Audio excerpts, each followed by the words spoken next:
A vehicle explosion sparking panic at one of the most heavily guarded places possible, the border between Canada and the United States.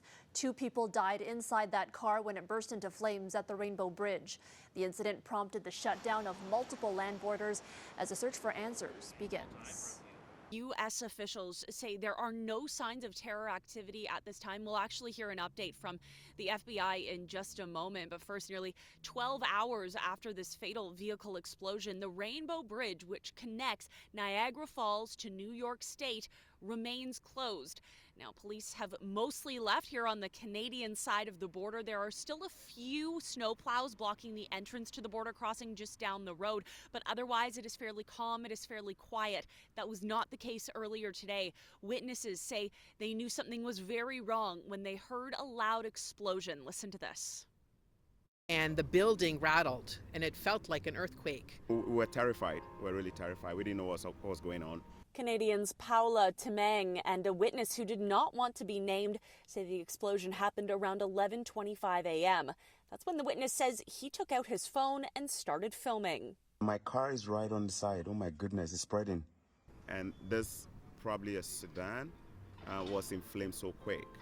And everything was just so fast, the smokes and everything. And the smoke was so thick. It looked like it was sideways or upside down. The trunk had blown off. There was debris everywhere. We even saw like a pillow. It looked like a king or queen size pillow that was thrown out of the vehicle. It was a few feet away from it. So it looked really terrible. They say customs officers escorted them out of the building and told them to walk across the bridge back to Canada. Until the border reopens, their vehicles are stuck at the scene. We're all just unclear about how long it's going to be closed. The investigation was being led by the FBI, who say they found no explosive materials and have since turned the matter over to Niagara Falls Police as a traffic investigation.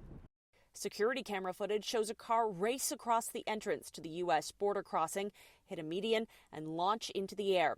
Officials say it then crashed into a Border Patrol booth and the car and booth exploded. A customs officer was taken to hospital and treated for minor injuries. They have since been released. New York's governor says there is no sign of terrorist activity despite the massive security response. This is one of the busiest crossings, not just in Western New York, but along the entire U.S.-Canadian border. And it happens on the busiest travel day of the year. So naturally, in a time of heightened alert, everyone's spring into action. That includes the Canada Border Services Agency, which shut down all 4 international bridges into western New York, while Pearson Airport heightened security and Toronto police increased officer presence across the city out of an abundance of caution.